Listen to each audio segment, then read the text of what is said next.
time now for a look at some local sports and sports. The countdown continues to Friday night as the high school football season kicks off. Wayne County hosting Bradwell Institute at JC Stadium, 7:30 Friday night. Tickets for the game are $10. They're available this week at Sheffield's Trophies and Sports Shop. Cash or check only. Tickets will also be available this Friday at the high school from 11:30 to 1. And tickets will be available at the game night at the stadium by GoFan or cash. GHSA passes and Board of Education sports passes will be accepted. All spectators are asked to sit in the stands, and they emphasize this. All middle school and elementary age students must be accompanied by an adult to enter the stadium on Friday night. It's prohibited to simply drop these students off at the game, so again, keep that in mind. They're stressing that Friday night at the high school football game. Our coverage will begin Friday at 6:30 at the Wayne County Coaches Show. Head football coach J. Bo Shaw, one-on-one interview. He'll preview the upcoming game and the team. Then our pregame show from the stadium at 7. Leads up to kickoff at 7:30. After the game, the postgame show with head football coach J. Bo Shaw. And it takes place Friday night. High school football, Wayne County and Bradwell Institute. Jackets head into the season ranked 6th in the preseason 4A football poll. BC Cadets come in ranked number 1. They're the two-time defending state champions. And high school football kicks off this Friday night. Wayne County Touchdown Club meets tonight at 7 p.m. at the Altamont Steak and Seafood Restaurant. Everyone's invited to join. Membership with all the meals is $175. They do have a $25 membership. You can pay for the meal each time you attend. Touchdown Club, again, meets tonight, 7 p.m., first meeting of the year at the Altamont Steak and Seafood Restaurant. High school softball team in action today over in Baxley, taking on the Appleton County Pirates.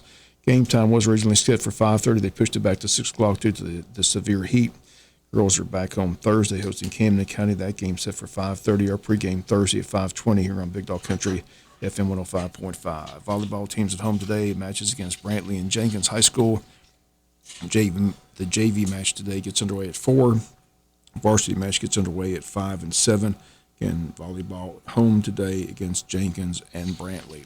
Atlanta Braves continue to roll, hit home runs. They beat the Yankees last night 11-3.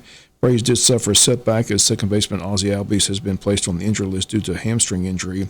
Albies hurt his hamstring Sunday. New York had to be taken out of the game. He's having a tremendous year, 28 home runs, 90 runs batted in. Braves and Yankees again tonight here on WIFO-FM. First pitch at 7:20. College football kicks off Labor Day weekend. The AP poll came out yesterday. Dogs at number 1. They've been in number 1 in all the polls. They received 60 of the 63 first-place votes in the AP poll yesterday. Michigan listed at number 2, Ohio State 3, Alabama 4, LSU 5, Southern Cal 6, Penn State 7, FSU Seminoles 8th, Clemson 9th, Washington rounds out the top 10. Texas comes in at 11, Tennessee 12, Notre Dame 13, Utah 14, Oregon Ducks 15, Kansas State 16, TCU Horned Frogs 17, Oregon State 18, Wisconsin 19, and Oklahoma rounds out the top 20.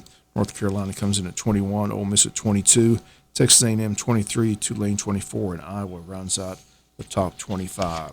Some NFL news, a couple of well-known running backs have found new homes for the upcoming season.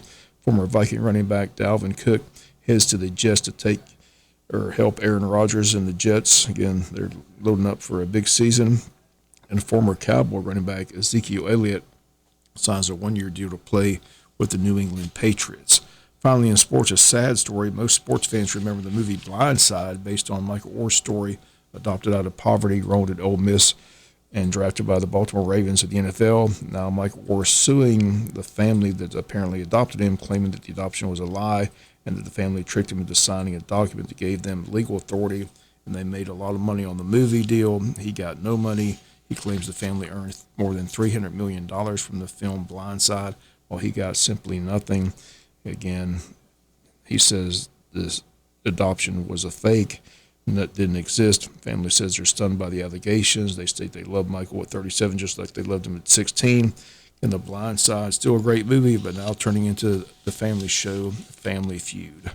That's going to do it for the latest in local sports.